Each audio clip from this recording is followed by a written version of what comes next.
entonces con regímenes de flujo. Objetivos de la charla: vamos a tratar los conceptos de régimen laminar y régimen turbulento. Vamos a ver el significado conceptual del número de Reynolds y vamos a ver un poco las distribuciones de velocidades tanto en régimen laminar como en régimen turbulento. Repasamos estos objetivos cuando terminemos la charla, ¿no? Bueno, entonces una simple introducción. La existencia de los regímenes de flujo es un fenómeno aceptado universalmente, visible e histórico, ¿no? Desde columnas de humo o flujo de agua en una canilla, digamos, como dos ejemplos diarios, digamos, del día a día que son perfectamente visibles. En columna de humo uno puede ver que en la fase inicial justamente se comporta como una columna, como si hubiera un movimiento uniforme, cilíndrico, claramente separado del aire que lo rodea, y después, digamos, más arriba hay una zona en la cual se empieza a formar, empieza a tener formas irregulares. Se abre esa columna y empieza a tener formas irregulares. Lo mismo podemos ver en una canilla. Si abrimos una canilla para dejar pasar un bajo caudal, vamos a ver lo mismo, una forma cilíndrica y uniforme. Si abrimos dejando pasar un mayor caudal, podemos empezar a ver también una zona irregular, cónica, sobre la parte más baja, digamos, donde está cayendo el agua. Y si la abrimos más, esa zona cónica irregular la vamos a ver más arriba, a nivel que si abrimos mucho la canilla, la vamos a estar viendo, esa zona va a desaparecer la forma cilíndrica uniforme y podemos llegar a ver directamente la forma irregular y cónica desde la boca de la canilla. Por supuesto, el régimen en el cual aparece una columna cilíndrica uniforme es el que llamamos laminar, y donde está la forma que se tiende a ser cónica, donde hay formas irregulares, corresponde al régimen turbulento. Bueno, hay una Reynolds, que ya venimos hablando bastante de este señor en la materia. Hizo un experimento en el cual inyectaba en una vena líquida un colorante, un pulso de un colorante, trabajando a distintas velocidades y viendo los comportamientos. Ahí está el esquema en el slide presente de la experiencia de Reynolds, que como ven es algo bastante sencillo. En la figura A se puede ver un flujo en el cual el pulso del colorante, imaginémonos un pulso de un colorante a través de una aguja, un pulso, digamos, una inyección de ese colorante a través de una aguja dentro de un caño con agua circulando. A bajas velocidades, lo que vamos a observar en la práctica está representado en la figura A, donde se ve que esa línea que se ve en el centro es el colorante, que se está moviendo solamente en el eje longitudinal. No tenemos movimientos en un eje transversal a la cañería. En la figura B, lo que ocurre es que aumenta el flujo no del colorante, sino del agua, y ese aumento de velocidad provoca ya que el movimiento del colorante ya se empieza a ver una deformación.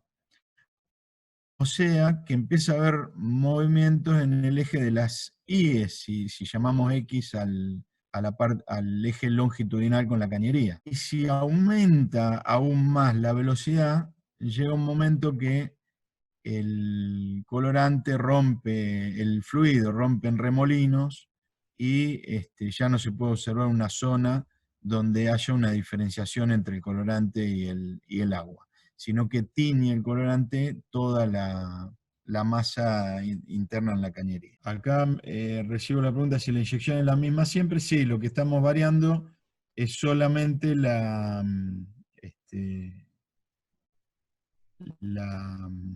velocidad, el flujo de agua. Fabián. Sí, Esteban. Sí, ahí te decía que si me prestás un segundo la pantalla y compartía un videito que está en la plataforma de la universidad, donde está el experimento de Reynolds, como para poder verlo. Bueno, si se fijan, esta es la plataforma de la universidad. Dentro de el menú sitios hay dos categorías, una que son las clases, estas las charlas que estamos mirando, y otra es esta, que son videos explicativos. Este que vamos a poner ahora, espero que se vea bien, es el experimento de Reynolds. Fíjense lo que decía Fabián recién, la tinta despacito, y a medida que aumentamos la velocidad del flujo de agua en el cual está la tinta, se va armando el flujo turbulento.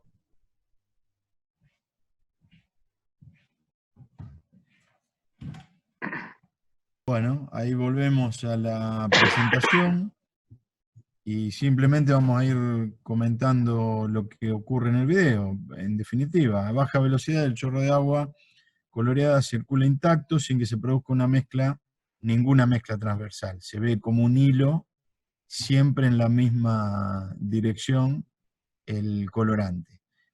Este comportamiento lo que se asemeja es como si fueran líneas rectas paralelas, o podríamos, mejor pensado, podríamos decir que son cilindros concéntricos que se van desplazando entre sí, porque nos lo tenemos que imaginar dentro de un caño el experimento, en una cañería. Se puede hacer también en secciones cuadradas, creo que ese esquema que está ahí, bueno, no estoy seguro en el esquema que está ahí del slide. Pero bueno, para los efectos nuestros dentro de una cañería, podemos plantear como si fueran cilindros concéntricos que se desplazan entre sí. Por lo tanto, si hacemos la inyección en el centro de la cañería, vamos a ver una línea de colorante sin ningún tipo de deformación. Y a esto es lo que llamamos el régimen laminar, régimen de flujo laminar, cuando un fluido circula en estado estacionario cercano a una placa de longitud L. Existen fuerzas propias del movimiento y la energía que posee que tienden a mantener el flujo en su dirección inicial. Estas fuerzas se las denomina cinéticas o fuerzas inerciales y son proporcionales a la cinética del fluido, o sea, ρ por la velocidad del fluido al cuadrado. Al ser lineales y no tener movimientos en otros ejes, se mantiene en la misma dirección de flujo. Cuando existen diferencias de velocidad entre las partículas de fluido, algunas se mueven más rápido que otras y empiezan a aparecer lo que llamamos fuerzas viscosas, donde ya tenemos algunas fuerzas tangenciales al movimiento. Esas fuerzas tangenciales, que pueden tomarse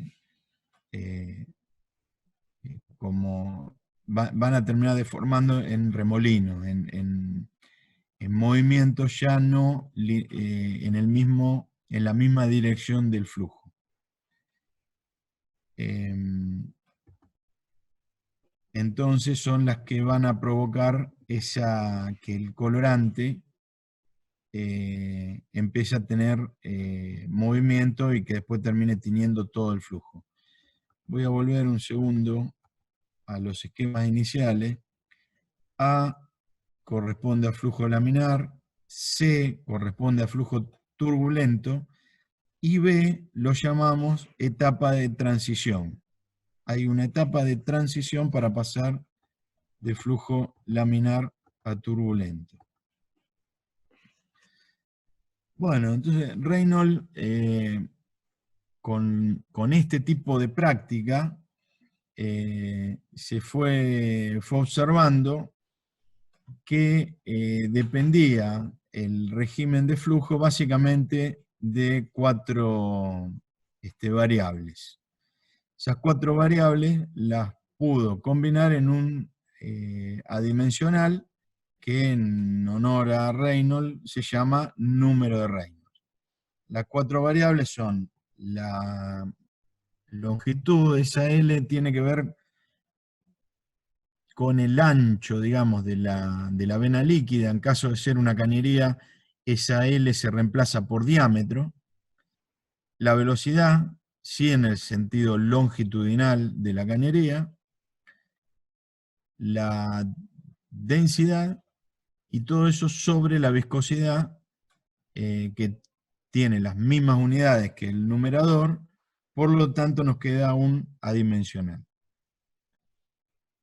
Este número adimensional es muy utilizado y lo van a utilizar en la materia y se utiliza muchísimo en el análisis de fluido. Lo podemos plantear como figura en la parte de abajo del slide como un cociente, una relación entre fuerzas inerciales y fuerzas viscosas. Por ejemplo, si ponemos el numerador en términos de fuerzas inerciales sería, por ejemplo, masa por la velocidad al cuadrado, ahí está puesto, la masa está representada por ρ, y en el denominador, fuerzas viscosas vendrían por la ley de Newton. Entonces tenemos a la viscosidad por la velocidad en el sentido longitudinal sobre una longitud que tiene el otro sentido, digamos, el del eje de la silla. Que vuelvo a decir, si habláramos de cañería, sería un diámetro y no una longitud, para que se entienda bien cuál es la dirección de esa L, ¿no? Si hacemos fuerzas inerciales sobre fuerza viscosa, se simplifica una de las velocidades y nos queda el número Reynolds como lo habíamos definido antes. Una longitud por la velocidad, por la densidad, todo eso sobre la viscosidad. El número de Reynolds no tiene unidades, es una dimensional. Así que la unidad del Reynolds no existe, no tiene unidades. Sí, y la entiendo, otra Esteban, pregunta... me parece, Esteban, que están preguntando si las unidades del cociente y del numerador y denominador. En realidad sería presión sobre área, me parece, para que dé, ¿no? Serían pascales sobre área para que dé las unidades como está planteado. Después, como numerador y denominador tienen las mismas unidades, tal como dice Esteban, queda una dimensional. La longitud es la distancia, es una distancia transversal a la dirección que lleva el fluido. Bueno, retomando el tema en régimen turbulento y para avanzar rápido, lo que me interesa transmitir ahí en la presentación, hay varios slides donde tienen datos. Lo que me interesa transmitir respecto del turbulento es que si nosotros empezamos un sistema dentro de un volumen de control, que en este caso sería la cañería, a agregar cada vez más velocidad, o sea que lo que estamos es agregando cada vez mayor energía cinética, el sistema deja de comportarse en régimen laminar, deja de tener ese sentido unidireccional de movimiento y absorbe la energía con estas deformaciones, empezando a ver movimientos de moléculas transversalmente, que es lo que le va a terminar, lo que origina esa ondulación inicial en el colorante, o sea, esa ondulación que llamábamos régimen de transición, para después pasar a formar ya remolinos en prácticamente toda la masa. Después, cuando veamos capa límite, vamos a ver por qué digo prácticamente y no en toda la masa, con el colorante ya visto en toda la vena líquida, dejando de ver una separación entre el agua y el colorante. Acá habla un poco del tamaño de los remolinos. Obviamente un remolino nunca puede ser más grande que la propia corriente. Bueno, esa energía, ese exceso de energía mecánica, de energía cinética, transmitir, es que no se transforma de cualquier manera. El sistema tiene una forma de absorber ese excedente de energía, que es por medio de estos remolinos. ¿Qué pasa dentro de los remolinos? Dentro de los remolinos el flujo es laminar. O sea, entramos en un flujo turbulento en el cual salimos de esa laminaridad entre capas, entre cilindros concéntricos, como decíamos antes, a tener movimientos ya en otro eje, transversales a la dirección del fluido, con formación de remolinos, y dentro de esos remolinos tenemos flujo laminar, que es la manera que tiene el sistema de absorber el excedente de energía sin logrando la menor pérdida de energía posible. Esto lo comento porque la turbulencia suele, en términos matemáticos, suele asimilarse al concepto de caos. Sin embargo, lo único que quiero transmitir con esto es que ese caos no ocurre de cualquier manera. Con lo cual, la nueva estructura del flujo no deja de ser un nuevo ordenamiento.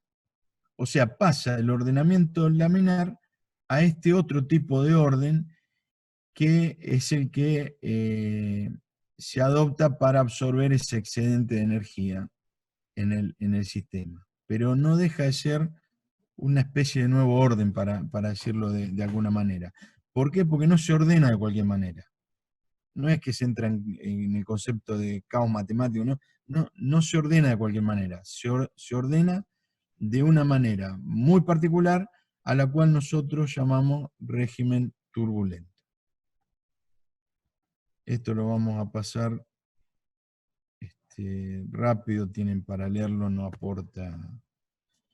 Fabián, acá hay una consulta de Dayana que pregunta que cómo los remolinos tienen flujo laminar. Claro, dentro del remolino, el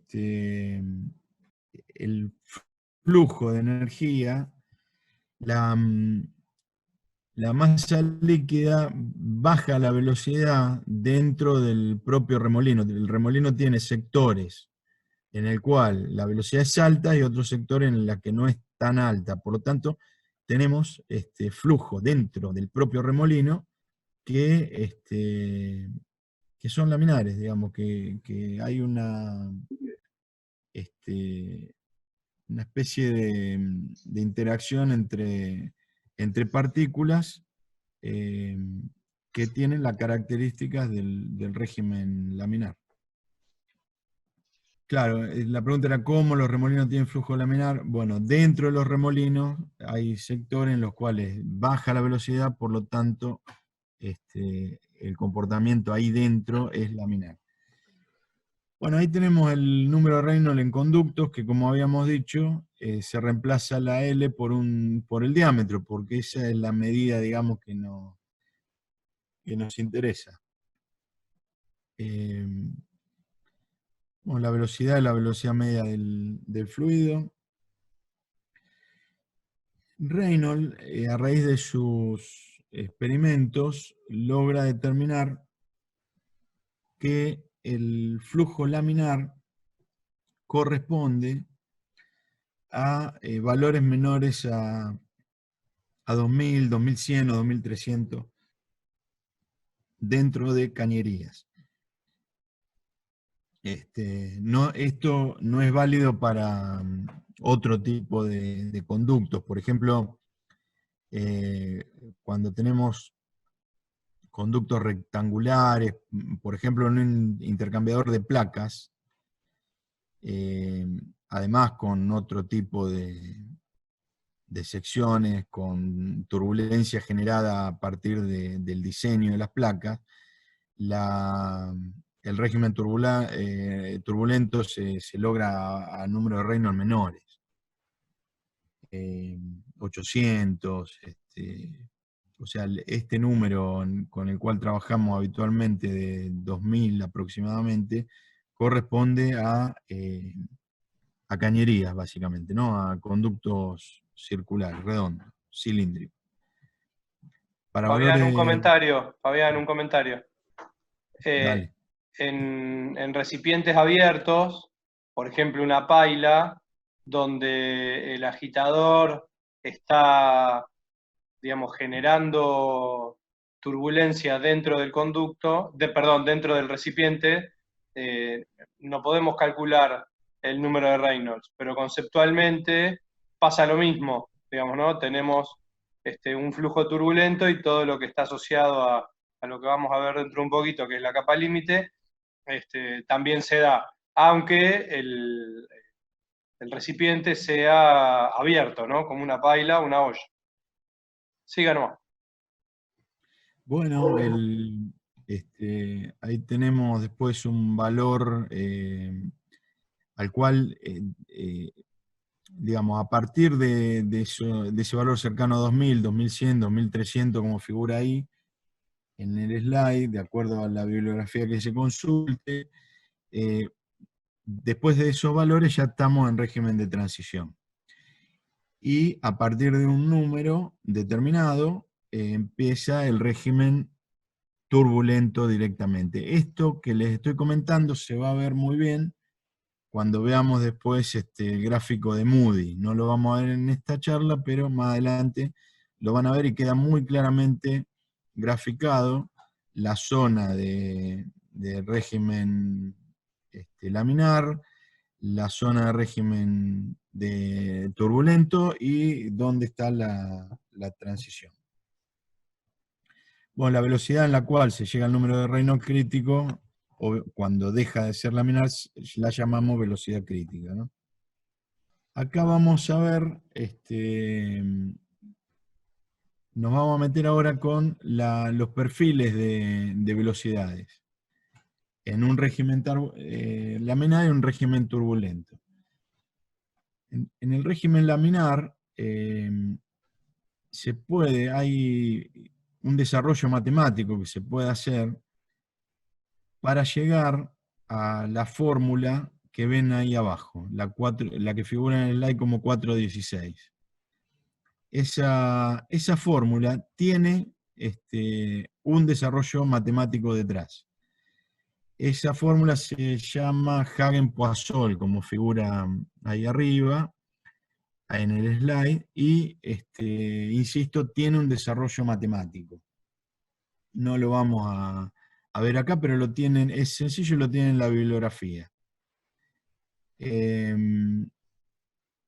Como pueden ver, en el lado derecho de la fórmula tenemos un delta P, un diferencial de presión,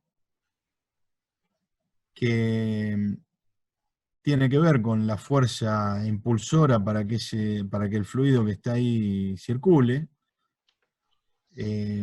o dicho de otra manera, con la caída de presión que se genera por la circulación del fluido dentro de una cañería.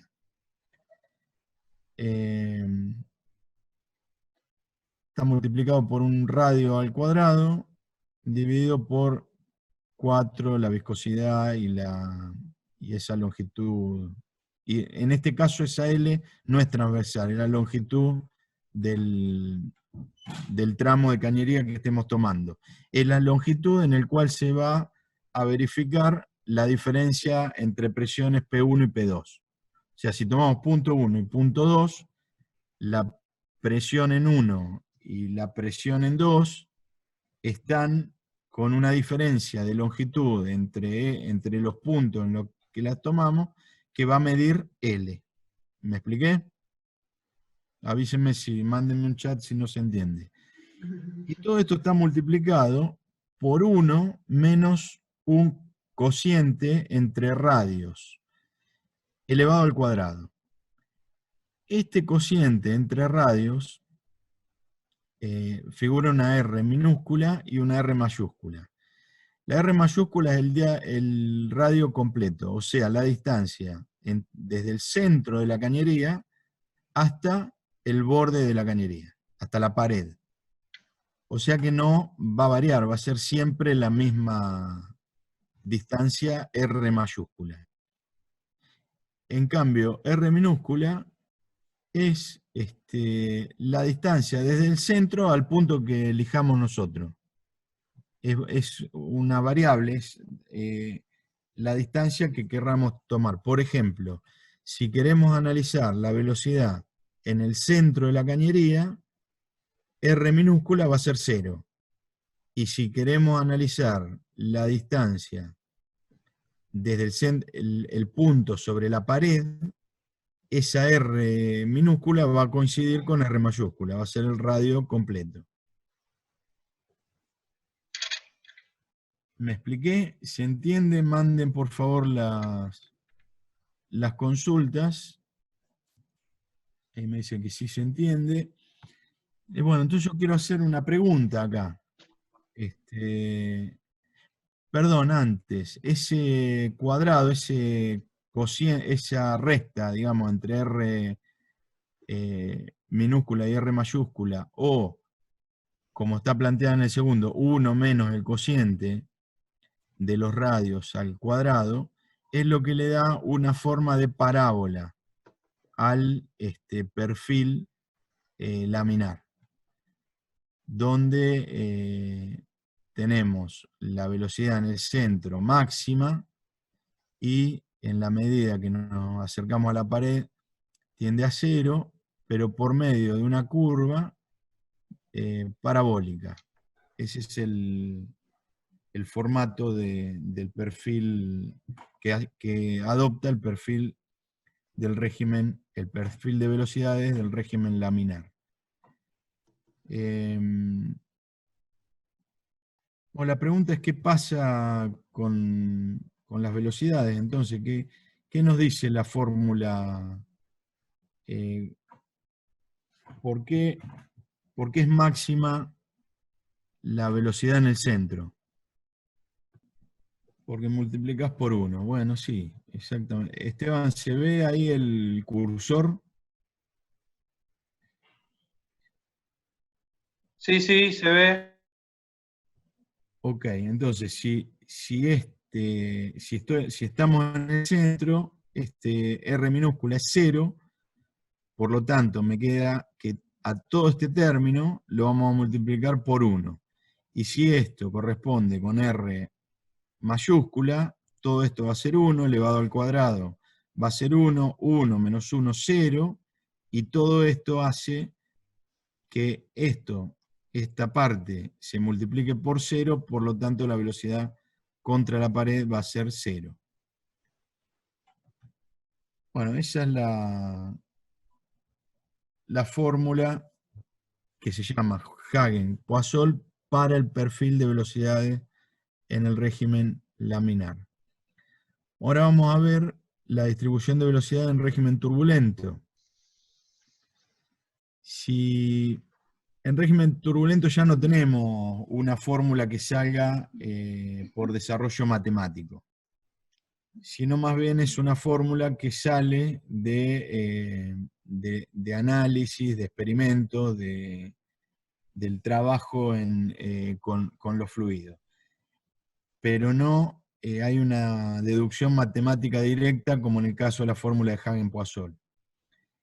Y la fórmula, digamos, más regularmente utilizada, la que, digamos, con la que se puede trabajar, es esta fórmula que está acá, que estamos llamando 4.22.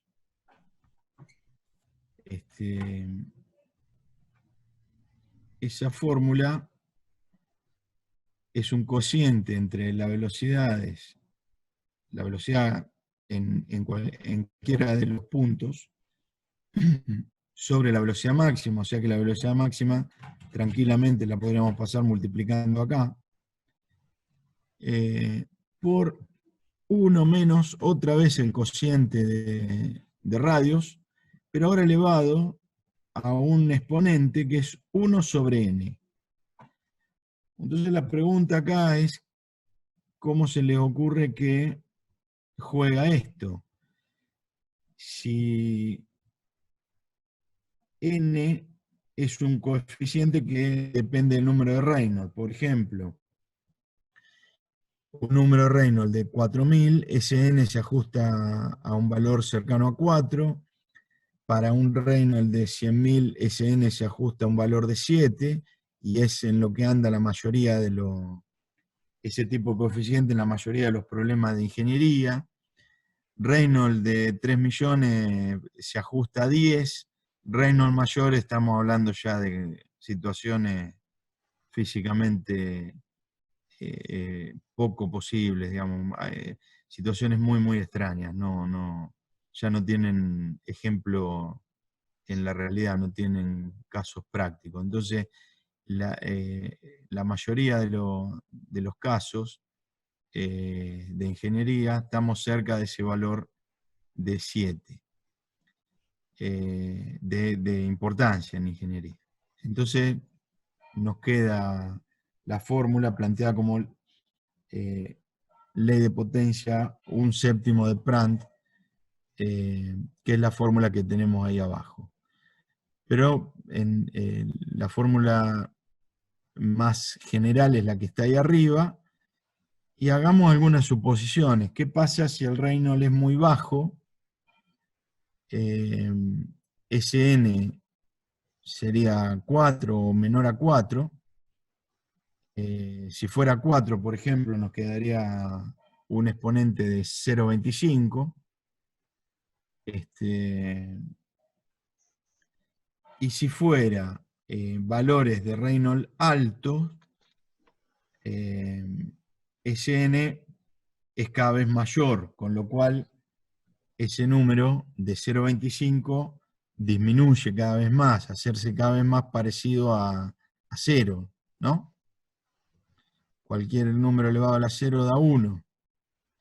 Entonces, ¿qué es lo que físicamente qué nos estaría diciendo esta fórmula? Perdón, acá tengo una consulta de Sofía y Delfina. ¿Por qué R0?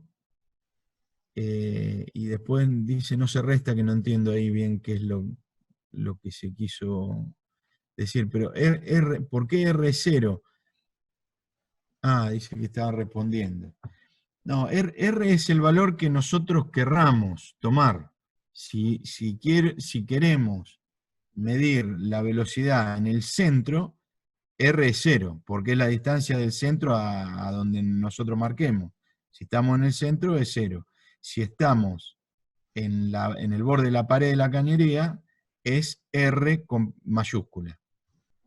Una pregunta, la B del numerador es la B en el punto a analizar. Sí, exactamente. La B es la velocidad en R. O sea, la fórmula deja la velocidad en función de R. Entonces va a corresponder al punto de R minúscula que nosotros elijamos. Si yo elijo este punto de R, la velocidad es esta. Si yo elijo este punto de R y proceso la fórmula con ese valor de R, B me va a dar igual a esta velocidad. B es la analizar y B máxima, sí, es correcto lo que están preguntando ahí. No entiendo la última pregunta, a lo que preguntaste de cuándo era B máxima. No, la pregunta que hice es otra. ¿Qué pasa si nosotros empezamos a trabajar con una velocidad baja, tenemos un Reynolds bajo, por ejemplo 4000 como figura acá, y Sn sería un número 4. Pero si empezamos a aumentarla, y este exponente sería 0,25. Pero si empezamos a aumentar la velocidad, n es cada vez mayor. Si n, o sea, 7 para Reynolds de 100.000, 10 para Reynolds de 3 millones. Entonces, este número, si n es cada vez mayor, este número, digamos, el exponente, empieza a ser cada vez menor. Entonces la pregunta es, imaginémonos, ¿qué ocurre con este cociente de velocidad en la medida que aumentamos la velocidad y en la medida que aumenta el Reynolds? Esa es la pregunta. No sé si me expliqué bien o queda alguna duda. La B en cualquier punto sería la B máxima, exactamente. 1 sobre n se acerca a 0, la B sería igual, más cercano, perfecto. Todos están contestando correctamente. No, acá si n es infinito y queda 1 sobre infinito tiende a 0, pero que tienda a 0 hace que todo esto tienda a 1 y que la velocidad sea igual a la velocidad máxima. La respuesta es, están bien las anteriores, la respuesta es que la velocidad va a ser siempre igual a la velocidad máxima. Si nosotros hacemos que el Reynolds tienda a infinito, el cociente B máxima sobre B máxima va a tender a 1. ¿Eso qué quiere decir? Que la velocidad va a ser la misma independientemente de R minúscula, o sea, independientemente del punto que esté tomando. Esto es lo que llamamos en la práctica y de forma no académica flujo pistón. O sea, un flujo que estaría circulando dentro de la cañería como si fuera un pistón, donde todos los puntos tienen la misma velocidad. Obviamente es una idealidad. ¿Se entendió? Bueno, ese es el tipo de perfil, pero para 1 sobre 7. Acá sí, Esteban, por ahí si me ayudas, podés dibujar. El perfil sería, si el cociente en lugar de 0,81 fuera 1, esto sería una línea recta y todas las velocidades, hasta incluyendo cerca de la pared, serían todas iguales. Claro, a esa línea roja, ese perfil es lo que estaríamos llamando flujo pistón. El tema de decir flujo pistón es para hacerse bien la idea física. Por eso está representado una sola dirección. Hay una simulación hecha en un video que está ahí en la misma página, donde se muestra el perfil de velocidad en distintos lugares, en distintos accesorios, y cómo es el régimen laminar un perfil de velocidad dentro de una cañería. Ahí les quedó en pantalla el slide sobre los objetivos, concepto de régimen laminar y turbulento, lo que fuimos hablando, explicando el experimento de Reynolds, cómo se ven habitualmente en la naturaleza. Después, significado conceptual del número de Reynolds, recuerden fuerzas inerciales sobre fuerzas viscosas, y después la distribución de velocidades en régimen laminar y en régimen turbulento. En régimen laminar, con desarrollo matemático, se llega a la fórmula de Hagen-Poisson, y en régimen turbulento, con la última fórmula que vimos, y tenemos un perfil más pronunciado y a Reynolds más alto, más parecido a un flujo tipo pistón.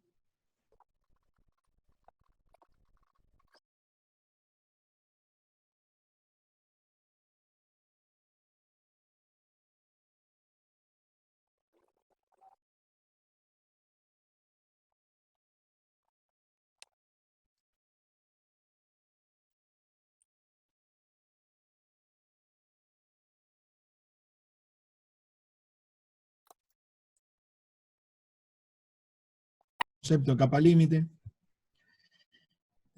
cómo se forma una capa límite sobre una placa. Vamos a ver también algo de capa límite dentro de un caño, y de un cilindro.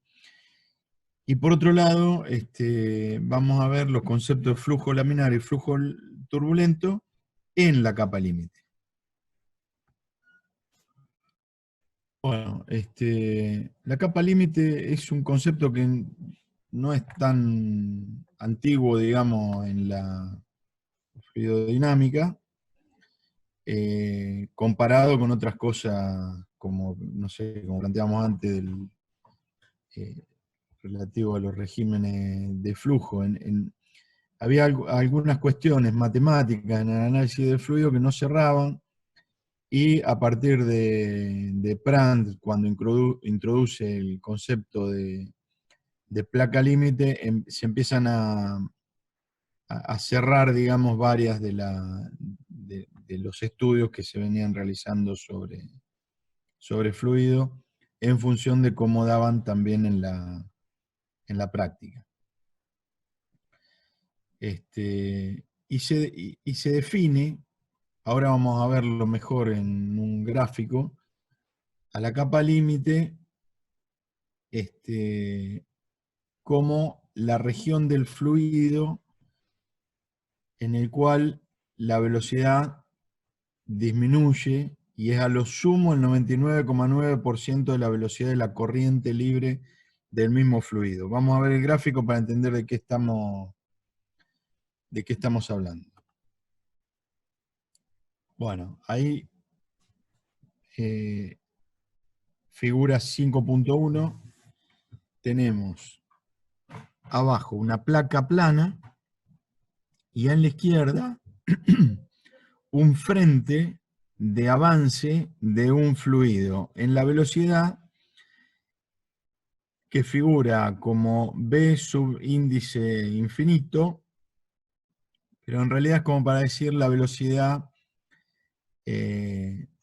del fluido, digamos, sin interacción con la placa, en el cual las moléculas no vienen con un movimiento relativo entre sí, sino que van todas a la misma velocidad, como se puede ver en el perfil de la izquierda, este perfil que estoy mostrando acá con el cursor, donde las velocidades son todas iguales para todos los puntos.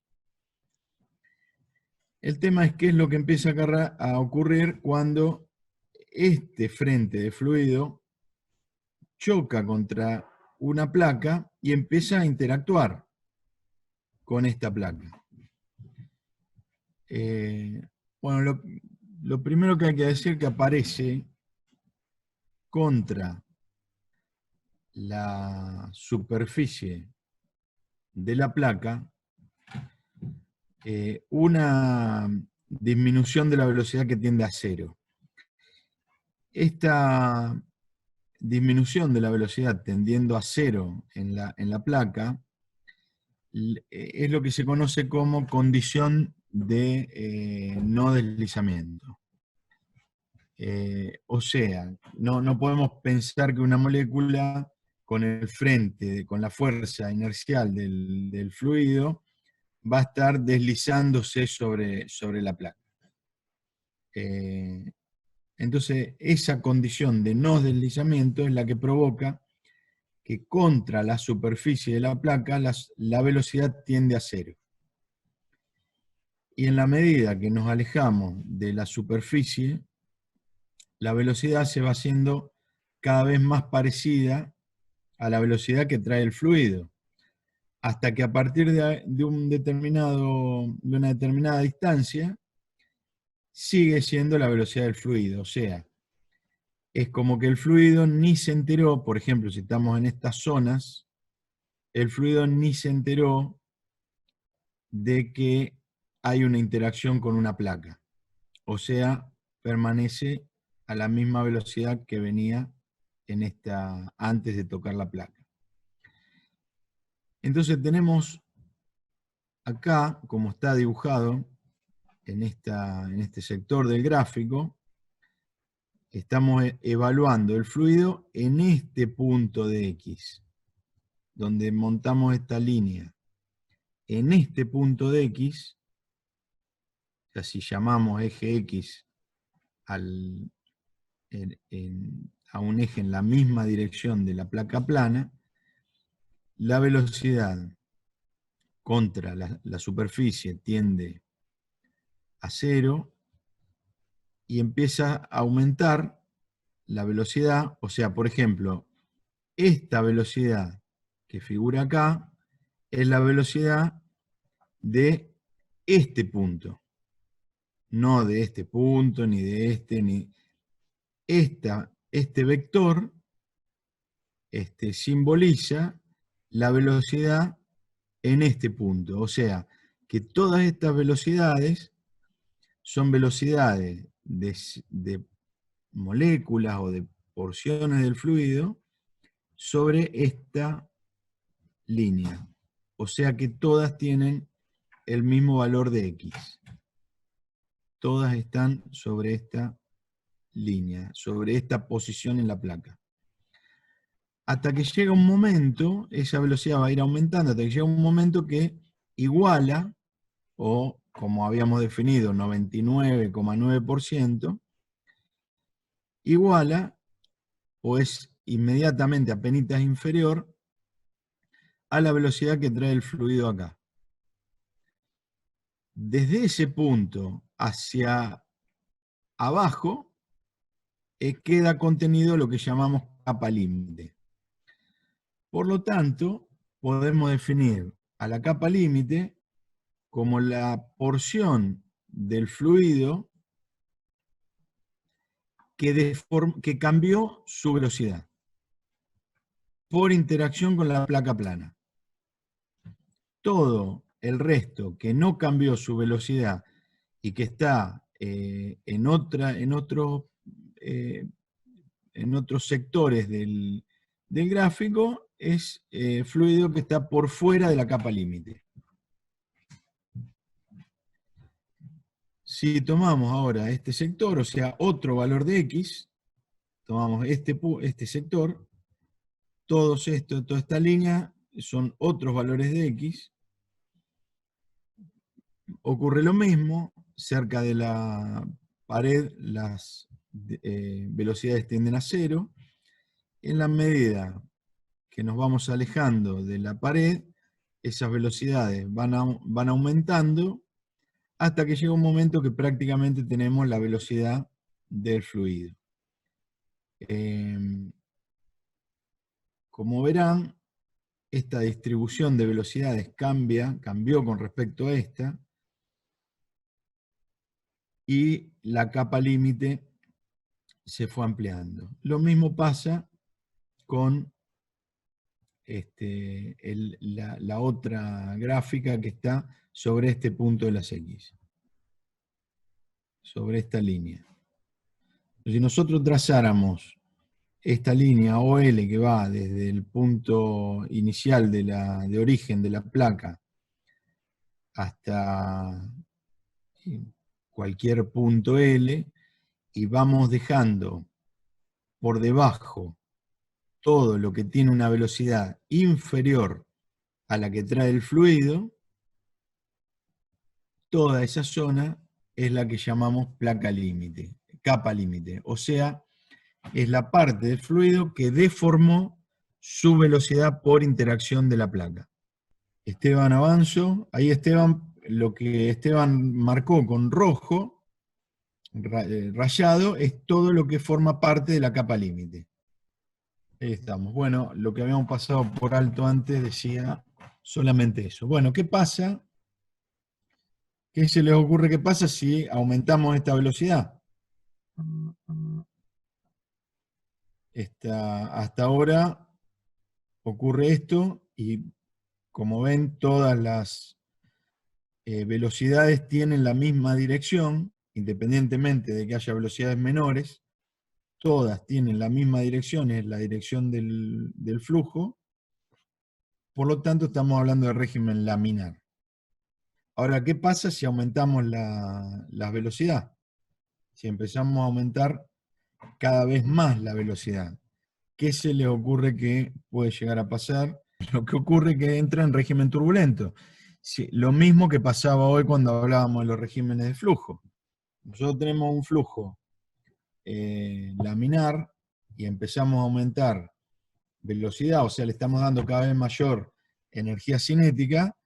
Llega un momento en el cual la interacción entre moléculas va a generar que los movimientos no sean solamente en la propia dirección del flujo, y al aparecer movimientos transversales se inicia todo lo que forma parte de un régimen turbulento. Se inicia la formación de remolinos y ya estamos en regímenes turbulentos.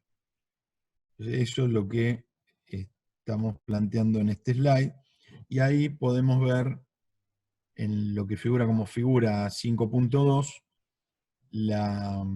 una capa límite ya con turbulencia. Esta parte que figura como capa límite laminar, podríamos decir que es el gráfico que habíamos visto al inicio.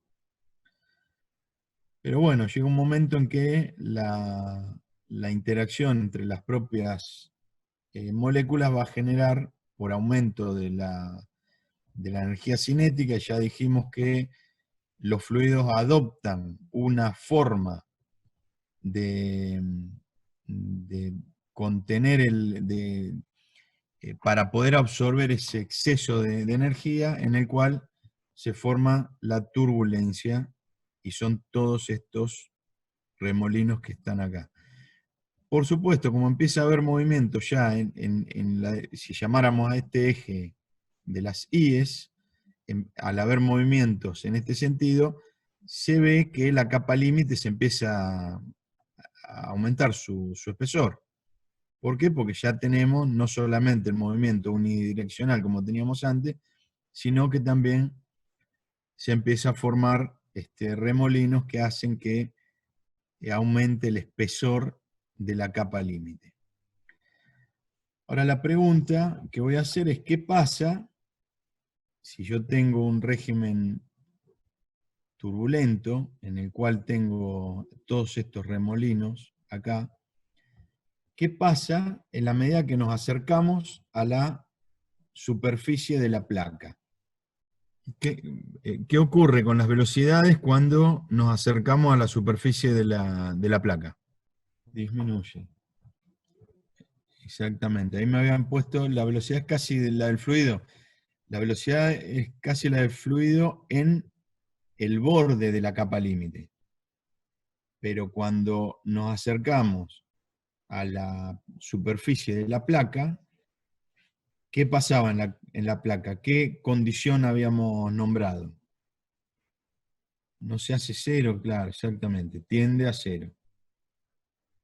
Y Natacha dice, claro, esa no era la pregunta. Tal cual, la velocidad no es tan alta y el flujo es laminar. Bueno, perfecto. En la medida que nos acercamos a la superficie de la placa, por la condición de no deslizamiento, las velocidades empiezan a disminuir, y si las velocidades empiezan a disminuir, es lógico pensar que en algún momento volvemos a entrar en régimen laminar. Por lo tanto, y antes de entrar en régimen laminar, vamos a pasar por la zona de transición. Entonces, como verán, en este dibujo de la capa límite, nos van a aparecer dos subcapas, que son la que inicia a la zona de transición y la otra subcapa en la cual por debajo de la misma vamos a tener todo régimen laminar. Por lo tanto, muy cercano a la pared, como las velocidades tienden a cero, siempre vamos a tener régimen laminar, y como vemos es una subcapa muy delgada. Después tenemos la zona de transición y después toda la capa límite, lo que llamamos capa límite turbulenta, que es donde están todos los remolinos. Me respondieron cerca, a ver, entendí mal, pero no entiendo, los remolinos no están en régimen laminar. No, los remolinos representan, si hay remolinos estamos hablando de régimen turbulento. Lo que habíamos dicho antes es que dentro de los remolinos existe régimen laminar, que es distinto, digamos. ¿Me expliqué?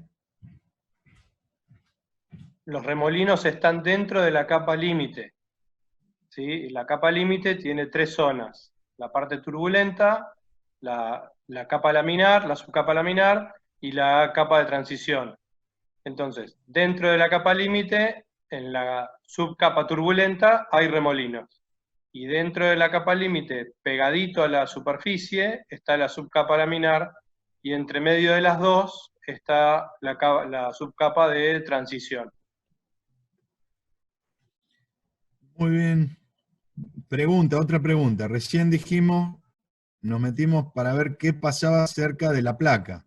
Entonces ahora le pregunto qué pasa lejos de la placa, qué pasa de esta superficie, de la capa límite, hacia arriba. Aumentamos la velocidad, aumentamos la velocidad, aumentamos la velocidad, de manera de haber hecho entrar esto en régimen turbulento. O sea, metimos una zona de la capa límite en régimen turbulento. ¿Qué pasa acá arriba? Puedo hablar de régimen laminar, de turbulento. ¿Qué ocurre acá arriba? ¿Qué régimen tengo acá arriba? Bueno, ahí Josefina dice turbulento, pero no cambia la velocidad. ¿Es turbulento en realidad? ¿Puedo hablar de régimen turbulento en esta zona? ¿Qué pasa con las velocidades relativas en esta zona, entre porción del fluido y porción del fluido, entre molécula y molécula?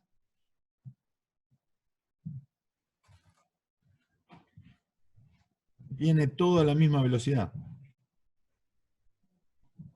Por lo tanto, al no tener interacción entre capas del fluido o entre porciones del fluido, directamente no tiene sentido hablar de régimen laminar o régimen turbulento. En un régimen laminar hay capas que se deslizan en la misma dirección, en el mismo sentido, pero con velocidades diferentes. Al desplazarse con velocidades diferentes, tengo interacción entre las capas. A eso llamábamos régimen laminar, pero lo que no había es movimiento en otras direcciones, por eso hablamos de lámina. En cambio, en el turbulento también hay interacción, pero ya tenemos movimientos en otras direcciones y aparecen los remolinos. el punto acá es que en todo este sector, esto imagínense que es un océano que choca contra una plaquita. Entre esto que viene, toda esta porción de fluido, que viene todo a la misma dirección, no hay interacción. Tengo toda la masa del fluido a la misma velocidad. Hablar de régimen de flujo tiene sentido cuando tenemos una interacción, por ejemplo acá con la placa. Entonces, al haber una interacción con una superficie sólida y empezar a tener diferencias de velocidades o diferentes comportamientos, no solo diferencia de velocidades, sino que empezamos a tener entre esta zona y esta zona movimientos en distintas direcciones inclusive, a partir de que existe interacción podemos hablar de distintos tipos de flujo. Pero antes acá no puedo decir nada, va toda a la misma velocidad. Por eso no voy a tener un solo remolino, por eso ni siquiera tengo desplazamiento entre capas.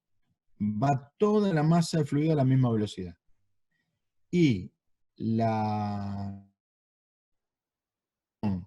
con la placa es la que genera la capa límite e incluso es la que genera, depende de la velocidad que exista, si estamos acá es todo laminar, si estamos acá ya tenemos régimen turbulento, es la que esas velocidades y esa interacción es la que va a generar el cambio en el régimen de flujo. ¿Me expliqué? ¿Está claro? ¿Alguna consulta respecto de esto que estamos diciendo? Esta zona, la de transición, con Esteban nos gusta decir que es la zona en la que mueren los remolinos. O sea, acá tenemos remolinos, en la zona laminar seguro que no hay remolinos, y entre las dos subcapas es donde estos remolinos van a ir desapareciendo. O sea, es la zona en la que mueren los remolinos. Siempre decimos, lindo título para un libro que hoy en día existe. Hay un libro que se llama Donde mueren los remolinos. Está claro esto, por encima de la capa de transición vamos a tener régimen turbulento puro y todo remolino. Y en la zona de extremadamente baja velocidad entra en régimen laminar y seguro que ahí no va a haber remolino. Entonces, esta zona entre las dos subcapas es donde se produce la desaparición de estos remolinos. Esta zona de la capa de transición y de la subcapa laminar es donde se producen las mayores tensiones. Es donde se producen los mayores esfuerzos de corte contra la pared de la placa. O sea, donde tenemos mayor tensión dentro del fluido, ¿no? Y es por la interacción por la placa y tiene que ver con estas dos subcapas que estábamos planteando en el esquema. Acá me pregunta, ¿y fuera de la capa límite no hay remolinos? Natacha pregunta. Bueno, no, Natacha, eso es lo que estaba... fuera de la capa límite, hacia adentro tenemos deformación de los perfiles de velocidades entre la velocidad a la que viene el fluido y 0, que es la condición de no deslizamiento contra la superficie de la placa. De la capa límite hacia afuera, el fluido circula con todas sus moléculas a la misma velocidad. O sea, no tengo movimiento relativo entre las moléculas debido a ninguna interacción. Por eso, en la zona fuera de la capa límite no podemos hablar de la existencia de remolinos, ni siquiera podemos hablar de la existencia de flujo laminar, de capas moviéndose, deslizándose entre sí. Entonces acá no tiene sentido hablar de flujo, de régimen de flujo, porque toda la masa del fluido va a la misma velocidad. Por lo tanto, a esta pregunta de Natacha, ¿fuera de la capa límite no hay remolino? No. Los esfuerzos, pregunta Zaida, los esfuerzos de corte son los que hacen que se mueran los remolinos o los que los generan. Sí, esa zona donde se cambia el régimen de flujo porque la velocidad va a ir tendiendo a cero, es la zona donde tenemos los mayores esfuerzos de corte. En realidad lo que hace que mueran los remolinos no es solo una cuestión de los esfuerzos de corte, sino que es que la velocidad tiende a cero. Y al tender a cero, indefectiblemente vamos a entrar en régimen laminar, con lo cual no va a haber remolino que se mueren, entre comillas, como figura ahí en la subcapa, en el régimen de transición.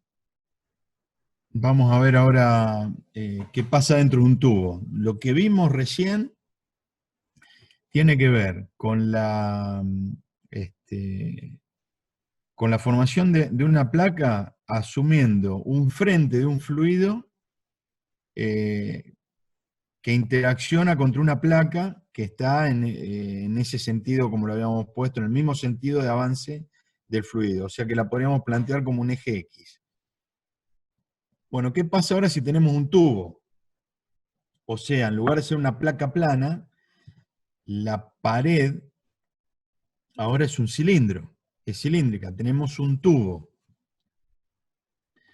Entonces, lo que ocurre está representado, por ejemplo, en régimen laminar, en el gráfico que estamos viendo ahí, en la figura 5.3. Incluso, perdón Fabián, incluso Sí. el videíto de la simulación era de un fluido dentro de un tubo. ¿Sí? Nosotros si mirábamos en un solo eje, podíamos ver lo que pasaba. Es esto dentro de un tubo. Lo de un solo eje no lo consideren, pero sí que es dentro de un tubo, el videíto de la simulación. Está perfecto, Esteban. Y acá me da pie lo que estás diciendo. ¿Se acuerdan que en el video aparece en la zona inicial del tubo un color verde? Es como si esta velocidad, la velocidad, recuerden, si era mínima, color azul. La velocidad que traía el fluido, que lo podríamos plantear por acá afuera también, venía con un color verde. Y en la medida que aumentaba la velocidad, como ocurre acá en el centro, ven que va aumentando, sigue aumentando, y acá sigue aumentando hasta ser máxima acá, tomaba el color rojo. Por ejemplo, si yo tomo qué está pasando acá, en los bordes del tubo voy a tener un color azul, porque las velocidades son bajas. En la medida que me acerco al centro empieza a aparecer el color verde, y después se va a ir poniendo color rojo, y el color más intenso donde ocurre donde es la mayor velocidad, que es en el punto central de la cañería. Analicemos qué pasa acá entonces. Por ejemplo, bueno, esto es simplemente una cometida para no... Ven que hay una forma de curva para evitar, si tuviéramos una forma así en corte, para evitar cualquier interacción o remolino que podría generar ese cambio, digamos, de brusco en la superficie. Entonces, se dibuja y tenemos menor interacción si podemos plantear el ingreso con esta forma de curva. Pero bueno, acá lo que tenemos es que todo el fluido entra a la misma velocidad. Esto pareciera, digamos, como lo que llamábamos como un flujo pistón. Aparece todo el fluido a la misma velocidad. Pero ¿qué sabemos que pasa cuando hay interacción entre el fluido y una superficie sólida? Aparece la condición de no deslizamiento, por lo tanto las velocidades empiezan a tender a cero. Si las velocidades bajan contra la superficie, quiere decir que parte del fluido va a tener, para que la velocidad promedio se mantenga, parte del fluido va a empezar a tener mayor velocidad.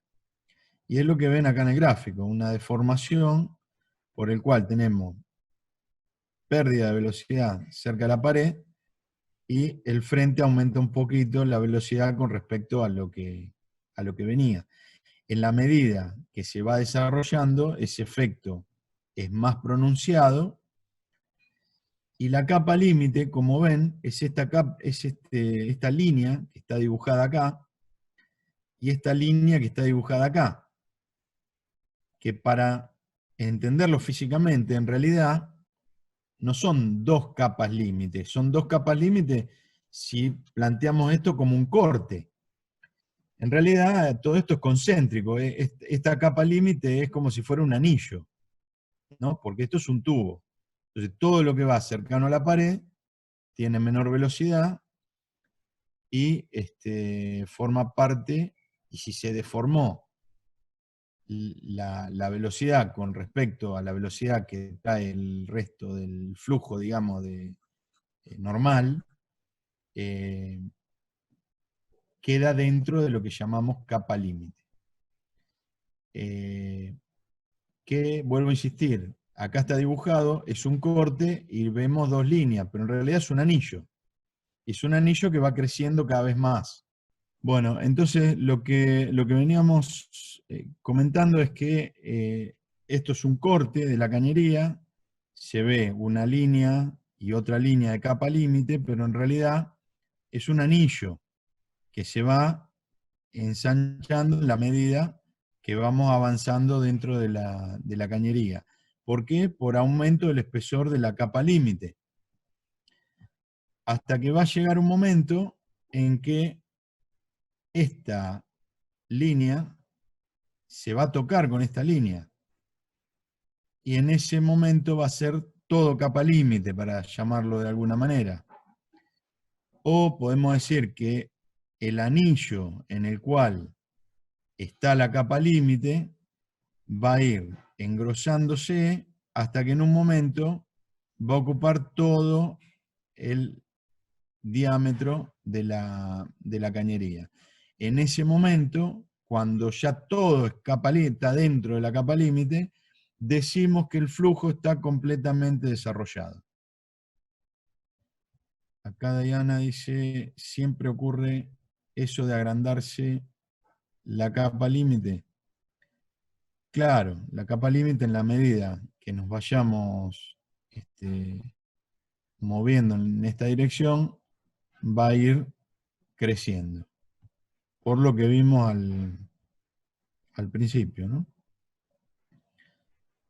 Bueno, entonces ahora vamos a ver dos perfiles donde podemos diferenciar en un perfil de velocidades de un régimen laminar y abajo, en la figura de abajo, un perfil de velocidades que entró en régimen turbulento. Entonces, en esta cañería, como decíamos recién, se va agrandando la capa límite hasta que todo es capa límite, todo queda dentro de la zona de capa límite.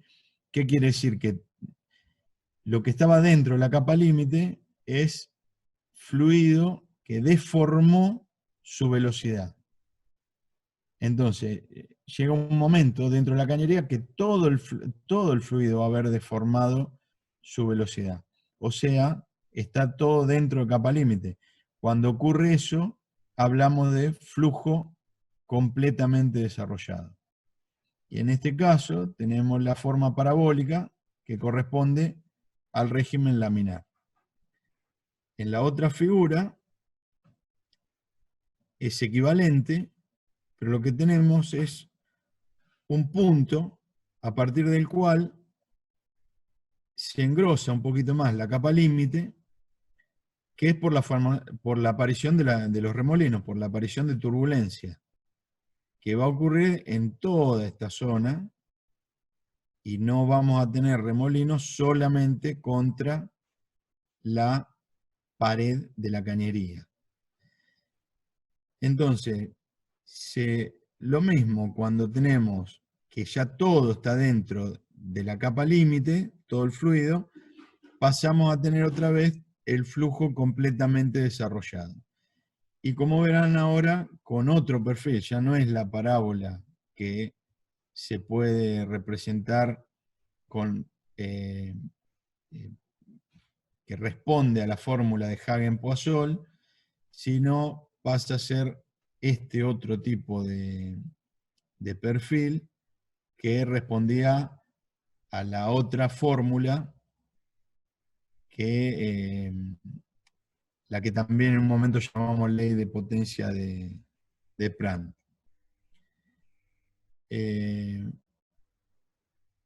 Bueno, esas son las diferencias entre dos ejemplos donde tenemos todo laminar y donde hay aparición de régimen turbulento. Bueno, antes de meternos en esto, vamos a hacer un comentario relativo a que, ¿se acuerdan que nosotros en fenómeno de transporte hablábamos que se transportan tres cosas? Cantidad de movimiento, calor y masa. Toda esta primera parte, todo esto que estamos viendo, tiene que ver con cantidad de movimiento. Entonces tenemos una capa límite relativa a velocidades. Pero nosotros podríamos plantear, como vamos a ver más adelante, capas límites de temperatura, o sea, zonas en las cuales la temperatura por contacto con una pared empezó a bajar o a subir, y tenemos temperaturas distintas a la que trae el fluido, o también lo mismo con concentraciones para el caso de transferencia de masa. Simplemente el comentario que queremos dejar en esta etapa es que son tres tipos de capas distintas, pero esta capa límite, la relativa a velocidades, va a tener influencia sobre la transferencia de calor o sobre la transferencia de masa. El hecho de aumentar velocidades va también a maximizar transferencias en las otras, para el transporte de calor o para el transporte de materia, por un efecto mecánico. Lo vamos a ver más adelante, pero el concepto ya quiero que lo vayan teniendo en la cabeza. Bueno, avanzamos entonces, nos vamos a meter ahora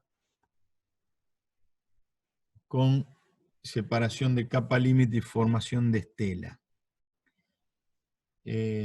Vamos directo al esquema, así lo vemos, es mejor explicarlo con el esquema. Cada una de estas que estoy siguiendo acá con el cursor son las líneas de corriente. En este esquema tengo una placa plana en la misma dirección en la cual circula el fluido. Entonces nosotros podríamos plantear que por interacción con la velocidad con el fluido, voy a tener una formación de capa límite en esta superficie. Y es correcto, vamos a tener una formación de capa límite. Ahora, ¿qué pasa si nosotros esta placa la cambiamos de dirección poniéndola de manera transversal, generando una capa que se opone la dirección en la cual venía el fluido. Entonces, ¿qué vamos a tener ahora? Miren cómo están las líneas de corriente. Vamos a tener líneas de corriente que van a venir en una dirección, van a cambiar de dirección por cómo está ubicada la placa, en este caso, de manera transversal, y también podríamos decir que en esta zona vamos a tener una capa límite, de la misma manera que hablábamos acá. Entonces, ¿qué pasa cuando la placa se termina? Esa capa límite se va a desprender directamente de la superficie de la placa. O sea, vamos a tener una... se va a cortar, ya no tiene sentido seguir hablando de capa límite. Este es un ejemplo llevado a un extremo, donde está muy claro que no puedo tener capa límite al colocar la placa en este sentido. Bueno, las consecuencias de esto es que voy a tener un tipo de comportamiento de este lado de la placa muy distinto al de este lado de la placa. Las líneas de corriente por donde va a circular el fluido de este lado van a generar, por interacción con estas moléculas, un movimiento circular de esta manera, ahí como lo estamos viendo con el cursor. Esto, recuerden también, imagínense si esta placa fuera un círculo, esto, visto del otro lado, sería una especie de anillo, un toroide, digamos, en el cual vamos a tener este anillo generando este tipo de remolino. Ahí como lo está dibujando Esteban.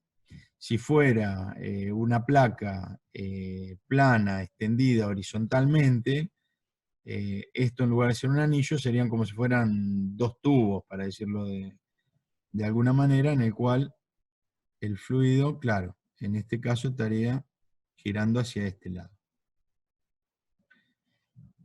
Avísenme si se entiende o hay alguna consulta. Toda esta zona que estamos graficando acá es la que se llama estela. Esto es la formación de estela. La estela es esta zona. Y acá Esteban está preguntando qué pasa con la presión en esta zona y aguardamos respuestas por el chat. ¿Qué se le ocurre que pasará con la presión en esta zona de turbulencia? Vamos, algún aporte ahí. ¿No baja? Muy bien. Ahí Josefina está preguntando si baja. Claro, efectivamente baja. Nosotros acá venimos con una determinada velocidad. Tenemos las líneas de corriente, tenemos una formación de capa límite de este lado. Y de este lado tenemos una zona en la cual se generan esta estela. Por lo tanto, esta zona va a tener menos presión. Acá, como dice Esteban, pasaría a ser una forma de succión. Por lo tanto, va a generar, no solo por el arrastre del fluido, sino por una cuestión de que vamos a tener presiones distintas de este lado de la placa que de este lado de la placa, vamos a generar una fuerza de arrastre. Obviamente la fuerza de arrastre es hacia allá. Si nosotros queremos dejar la placa quieta, la fuerza para mantener esta placa va a tener que ser mayor por esta zona de estela que se formó en este sector. Entonces, acá, esto que estamos haciendo acá, estas representaciones, es lo mismo que veíamos antes, nada más que en lugar de poner una placa, estamos poniendo un cilindro longitudinal, o sea, acostado. El flujo se mantiene en la misma dirección y sentido de antes. Entonces acá podemos plantear, con esta línea de corriente, que podríamos tener todo un paso laminar a Reynolds bajos, tanto en un lado como en el otro de este cilindro. Aumentamos el Reynolds y empezamos a tener ya estas zonas, como hablábamos antes, de baja presión, donde ya empieza a haber comportamiento de formación de estela, aunque esto sea laminar. Acá ya tenemos algo que se sale de las líneas de corrientes habituales. Acá ya tenemos una etapa de transición donde empezamos a ver el flujo deformado, y acá ya estamos en régimen turbulento, en el cual tenemos las líneas de corriente. Acá podemos decir que tenemos una capa límite, pero en este punto, o sea, prácticamente en el valor del diámetro, se empieza a despegar. Se despega la capa límite. Cuando se despega la capa límite, se forma la zona de succión que genera una fuerza hacia este sentido, o sea, yendo en el sentido en el mismo sentido en este caso que va el fluido, porque queda una zona, el fluido corre hacia la derecha, acá se forma la zona de baja presión y genera una fuerza también de izquierda a derecha de arrastre, por esa formación de estela. Y acá lo que aparece en la última es que si aumentamos la velocidad, la separación de la capa límite ocurre un poco después. Ocurre en el eje de las X a valores de X más alto, no acá, sino aparece un poquito después. ¿Qué pasa con eso? La velocidad es mayor, pero ¿qué tenemos acá? Que la zona de formación de estela es más chica. Al ser más chica, disminuye esa fuerza de arrastre, ese coeficiente de arrastre que genera la separación de la capa límite. O sea, a diferencia de lo que planteábamos acá, donde queda muy claro que la capa límite va a romper en el borde de la placa, si tenemos figuras esféricas o cilíndricas, esa separación puede ocurrir en ese borde, digamos, máximo, o puede ocurrir en porciones posteriores, con los cuales disminuye la zona de estela. Esto, digamos, a los fines nuestros de ingeniería en alimentos, creo que un tema importantísimo es este. Con el solo hecho es la misma placa, con el solo hecho de cambiarla de dirección, de sacarla de la dirección del eje de la sequía a ponerla en dirección del eje de la CIE, generamos una estela que antes no estaba. Todo este efecto. ¿Para qué se le puede ocurrir que esto puede tener actividad práctica en ingeniería en alimentos? Espero alguna respuesta por el chat, por favor. Dice, la fuerza de arrastre en la placa vertical, la fuerza iba de derecha a izquierda. Iba de izquierda a derecha, porque acá en la izquierda tengo la zona de alta presión y acá tengo una zona de baja presión. Pero pensemos más básico, piensen, ¿cuándo hacemos esto en alimentos en el cual podemos generar una zona, una estela? Está bien, ahí Josefina me dice, se entendió entonces ahora. Vuelvo a preguntar, prácticamente, ¿cuándo tenemos una formación de estela con estas zonas de remolino? Muy bien, muy bien. Acá apareció Franco diciendo en una agitación. Cuando queremos mezclar en las paletas, en una pala, haciendo una agitación, o en las paletas de un equipo agitador, queremos generar esta zona a propósito, porque es una zona que va a favorecer cualquier tipo de mezcla. es lo que hacemos también con una cucharita revolviendo café. El Vamos a ejemplo de generar, arriba sería un revolvedor de palito que es chiquitito y en el ejemplo B una cuchara con mayor superficie, ¿no? claro, y imagínense si queremos que intuitivamente queremos revolver con una cuchara de perfil, vamos a tener una situación parecida a esta. La ponemos de manera transversal al sentido en el cual la estamos haciendo circular y vamos a tener este efecto. Fíjense qué diferencia, ¿no? Bueno, volví a esto y le pregunté el ejemplo típico que es agitación, como dijeron, piensen agitación y mezcla, ¿no?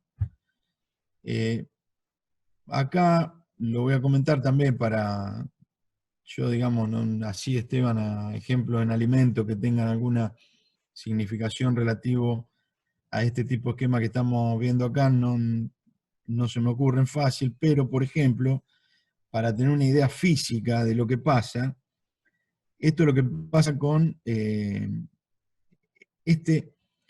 acá lo que tenemos es en la circunferencia de este cilindro un retraso en la separación de la capa límite. No, este retraso en la separación de la capa límite se logra, como verán, a reinos más altos, o sea, a mayor capa límite turbulenta. Con capa límite turbulenta, la capa límite se queda por más porción de este círculo adherida a la superficie. ¿Por qué puede ser importante esto? Esto se ve en mucho deporte, el comportamiento de las pelotas. El ejemplo clásico es la pelotita de golf. Vieron que la pelotita de golf no tiene una superficie lisa. Si tuviera una superficie lisa, la capa límite no sería tan turbulenta y en lugar de separarse después, se va a separar antes. Por lo tanto, tiene una fuerza de arrastre por formación de estela que frena la pelota. Si la pelota, imagínense ahora, en lugar de ser el fluido en lugar de ser esto un cilindro, fuera una pelota, y en lugar de ser un fluido que viene en esta dirección, en este sentido, es una pelota que va en este sentido, o sea, de derecha a izquierda, sería análogo. Entonces, la fuerza de arrastre le va a jugar en la dirección, en el sentido contrario a esa pelota. Por lo tanto, si queremos que una pelota vuele más, y es lo que pasa con la pelotita de golf, conviene generar una turbulencia en superficie. Esa turbulencia en superficie es la que genera esos hoyitos que tienen las pelotitas de golf. Es para eso, es para generar mayor turbulencia, que la capa límite se separe después y que haya menor fuerza de arrastre que le va a jugar en contra de el sentido que lleva la pelota. Se lo digo con la pelotita de golf porque es el ejemplo clásico, pero piensen en, qué sé yo, hoy cualquier tipo de pelota, las pelotas de fútbol también vienen una especie de pelitos, ya no son lisas como eran antes, y eso es por lo mismo, tiene el mismo efecto, genera una capa límite turbulenta que se separe después un poco después, y genera una estela menor, una zona de estela menor con una fuerza de arrastre que se le opone menor también y permiten que esas pelotas vuelen más. Otro ejemplo físico que podíamos asimilar más a esto, por ejemplo, son los flaps de un avión.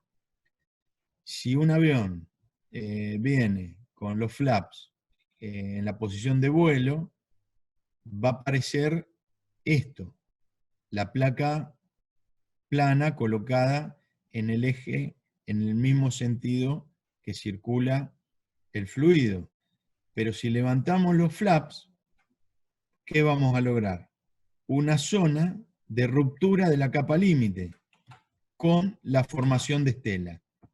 Que obviamente no, esto, digamos, no es visible, pero es lo que ocurre.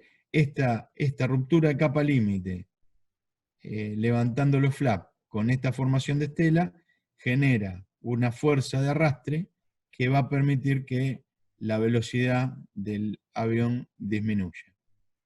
Esa es la, digamos, estoy dando ejemplo físico para que se entienda hasta dónde tiene alcance todo esto que tiene que ver con la capa límite. Para nosotros, para ingeniería en alimentos, lo que más nos va a interesar es este concepto para agitación y mezcla, o sea, formación de estas zonas de estela para agitación y mezcla, y fundamentalmente lo que ocurre con la capa límite en superficies. Por ejemplo, en estos casos de cañerías, que como les adelanté, va a tener efecto sobre no solo sobre la transferencia de cantidad de movimiento, como lo vemos acá, porque tomamos el perfil de velocidades, sino también sobre la transferencia de calor o de masa, como vamos a ver después, más adelante, con los otros dos temas. Consultas, por favor, acá. Con esto ya damos por finalizado. Volvemos a lo que nos habíamos planteado anteriormente, que queríamos que se conozca el concepto de capa límite, interacción de un fluido con una superficie sólida que empieza a deformar los perfiles de velocidades, formación de capa límite sobre una placa plana, que lo vimos en detalle, y la parte de laminar y turbulento en la capa límite con la formación de las subcapas de transición y laminar. Bueno, entonces, consultas. Acá Zaida pregunta por qué, dice, yo no entiendo si es por definición o por qué no hay deslizamiento en la pared. Yo interpreto que es por qué la velocidad en la pared es cero, o sea, por qué la condición de no deslizamiento en la pared. ¿Por qué es cero ahí? Bueno, porque no es por definición. Si fuera solamente una cuestión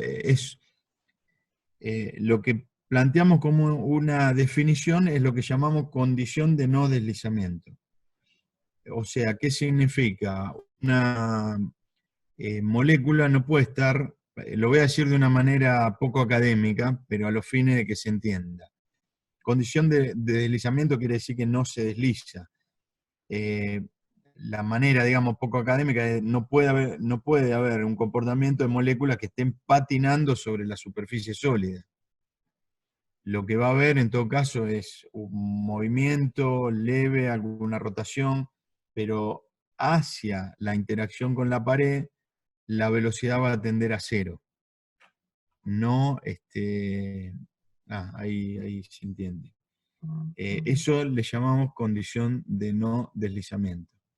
Esteban, vos lo solés explicar como si fuera un montón de personas agarrada de la mano, ¿no? Y una está agarrada de Exactamente.